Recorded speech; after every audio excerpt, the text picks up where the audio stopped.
अपनी अपनी पत्नी के चाल चलन के द्वारा खींच जाए। पति के अधीन रहो, इसलिए कि यदि इनमें से कोई ऐसे हो जो वचन को ना मानते हो, होंगे ऐसे परिवार में बहुत लोग होंगे। पत्नी कह रही है भाई आपको ड्रिंक नहीं करनी है क्योंकि स्वर्ग में नहीं पहुंच, अरे जा देख ली तेरी बातें, मैं तो पीऊंगा, मैं तो स्मोक करूंगा, मैं तो ये नहीं बता रही है कर लो क्योंकि स्वर्ग का राज्य निकट है। हालेलुया। सच में नहीं पता क्योंकि प्रकाशित वाक्य में लिखा है पिछड़ों का परमेश्वर के राज्य में कोई भी नहीं। पर हमारे भाई लोग, हमारे अपने, हमारे पति जो भी कुछ कह लो, क्या होता है नहीं सुनते और मेरी भेड़ें नाश होती हैं वचन ना होने के कारण।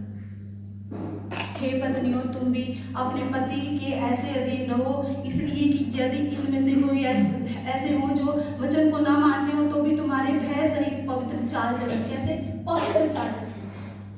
अब पत्नी क्या है, पति अगर कुछ गलत काम में है और पत्नी उसका साथ दे रही है, वो घर सुधरेगा बिगड़ेगा? बिगड़ेगा। और उसकी आने वाली संतान कैसा करेगी? उसके जैसा करेगी।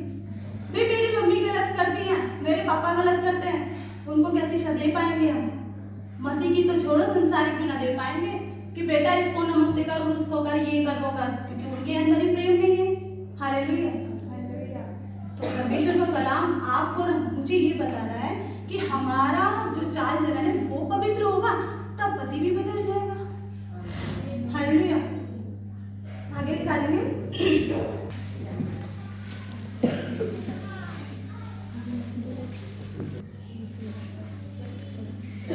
तब याकूब ने अपने घराने से और उन सब से भी जो उसके संग थे बनाऊंगा, इस मार्ग से मैं चलता था उसमें मेरे संग रहा।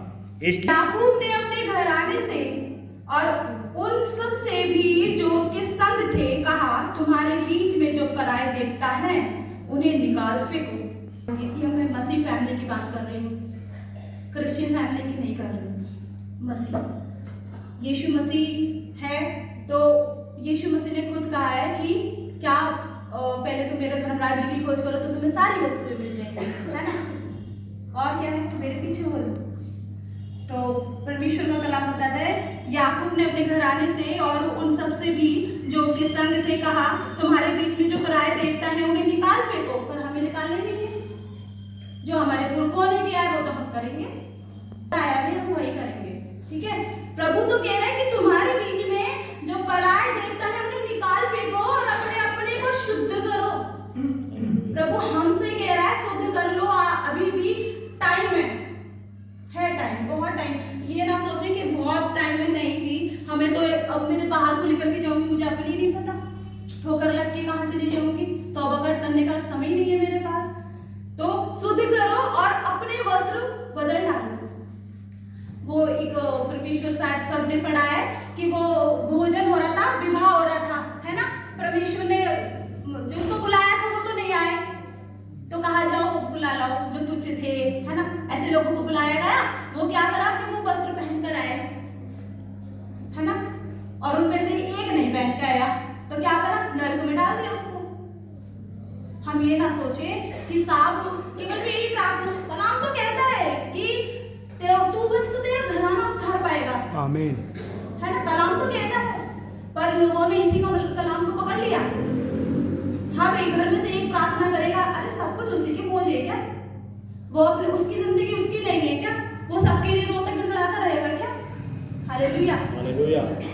तो और अपने वस्त्र बदल डालो और आओ हम यहाँ से निकलकर बैतलहम हो जाए, वहां मैं परमेश्वर जिसने संकट के दिन मेरी सुन ली, आमीन। संकट के दिन तू मुझे पुकार तो मैं तेरी सुन लूंगा।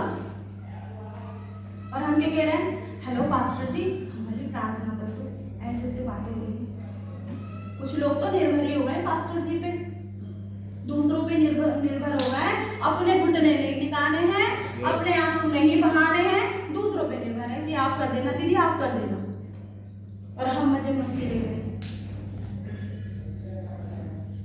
जिसने संकट के दिन मेरी सुन ली और जिस मार्ग से मैं चलता था उसमें मेरे संग रहा, इसलिए जितने पराये देवता उनके पास थे और जितने कुंडल उनके काम हालेलुया। परमेश्वर के खिलाफ का तो हम भी नहीं चल पाते। देखो पढ़ते समय मानता कोई नहीं है। मैं अपनी खुद की भी बात बता रही हूँ। क्या करा उन लोगों ने, क्या करा? याकूब को कब आशीष मिली है? कि इसलिए जितने पराये देवता उनके पास थे और जितने कुंडल उनके कानों में थे, उन सबों को उन्होंने याकूब को दे दिया और उसने उनको उस बांज वृक्ष के नीचे जो शकेम के पास है गाड़ दिया। मैं मान के देखो, सबसे अपने भी कुंडल नहीं उतर पा रही भाई मैं। कलाम बता रहा है, मैं खुद से नहीं बोल रही हूँ, जीवित कलाम